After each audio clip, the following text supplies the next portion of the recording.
Do you have a backup plan when there's a blowout? Because that Braves-Cardinals game 5, where they put up a 10 spot in the first inning, the first thing I thought of is these guys are fucked because they're going to have to do 9 innings that no one cares about. The game's already been decided. So do you have like this is a break in case of emergency, Joe Buck story I mean, time? you always have loads of crap to talk about. It's really the good games where you don't end up talking about really any of it because the game is, like last night, and please tweet at that tweeter who said that I said Garrett Cole's name too many times while he pitched Game 7 1 of the shutout World innings Series. last week. Yeah. While he pitched game 3 of Yes. the ALCS way back when, and see if it's okay if I bring it up. But I could talk through that whole thing if I wanted to about Cole and his history, or Altuve and Springer, or whoever, Gleyber Torres and all these guys. Was that guy mad when I was talking about Gleyber Torres throughout the entire game 1? Probably Of the not. ALCS a couple of weeks probably ago? Not. Probably not. You can do that all day long. That's kind of how I'm trained. I did radio forever. So it's really a matter of restraint when you do a really tight, good game. When the game's bad, that's kind of when you go into all the stuff you store up, getting ready for the series. I could talk for 4 hours on that stuff. Right. I just choose not to because it's boring. Right. And B, it's irrelevant because it's all history, and you're watching something that is, fantastic. Do you ever have stories that Troy told you off air that you're like, I'm gonna try to get this out of him? Oh on yeah, air? that's the part of being friends with somebody. That's the part of, last Sunday, or when this airs, 2 Sundays ago, in Houston, playing golf with Smoltz and the Astros owner Jim Crane, and being around that, and talking to Smoltz about something he might bring up in the golf cart or whatever. That's about building a relationship that I think comes out eventually on the air. So Troy and I are great friends. John and I are great friends. I was with Tim, although the McCarver, but the relationship was different because he was older than me. But that's when your friendship, I think, comes out, and that's when it can kind of get interesting. Yeah. Who do you like better, Troy or John Smoltz? I've spent a lot more time with Troy. We've been, I think, in the same booth for 18 years. I've been with John for 3. Do you ever accidentally call one the other? No, but I called Aaron Andrews Pam Oliver one time. Damn. Ooh, that's Could tough. you? I Sir, know. Mute. It's exactly. That's kind of the world I live in, and it sucks. I think when I go back and I YouTube, the other day, I have 1.5-year-old twin boys, as we've talked about. You and I have. I have sorry, one. PFT. What? One boy. You I have know. 2. You don't know if I have kids.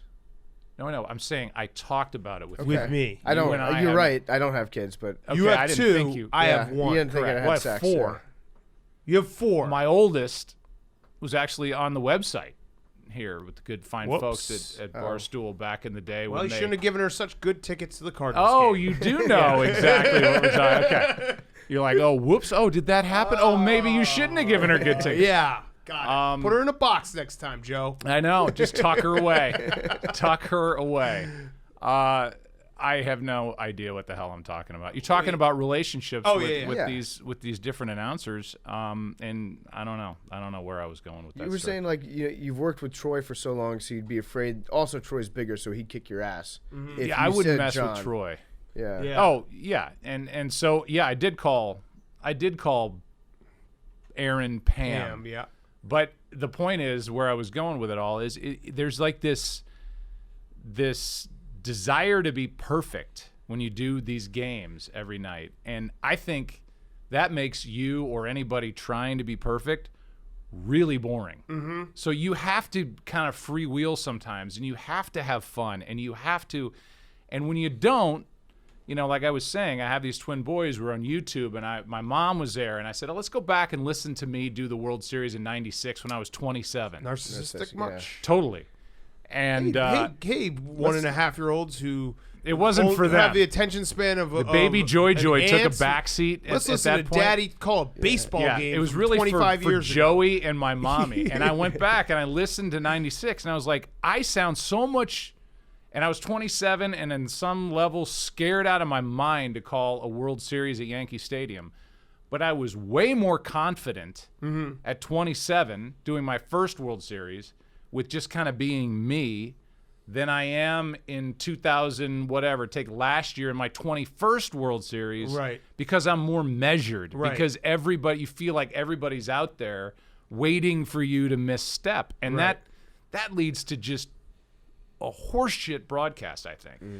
I really do. Yeah, I no, think I if agree. you could be more loose and you could be yourself, and you could now, A, it takes your bosses to put their Twitter down.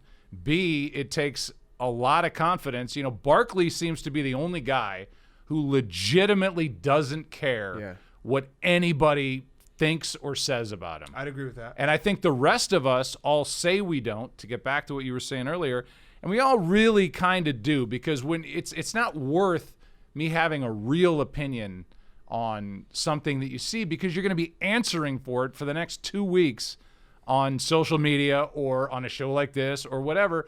So you just kind of put your time in, you do the game, you do it to the best of your abilities, and then you'll walk away and go back to the hotel and go to bed. Yeah. And it sucks because the guys back in the day, like my dad, like Harry Carey, like, even Ernie Harwell and Bob Prince and all these classic voices, just said whatever the hell came into their minds. And everybody's like, oh my God, that was the halcyon days of broadcasting. Well, it was also the halcyon days where they could kind of really do what they wanted. And if somebody didn't like it, they had to sit down and actually put pen to paper and send it into a team or a radio station and complain. Right. And nobody ever read those, and they never saw it.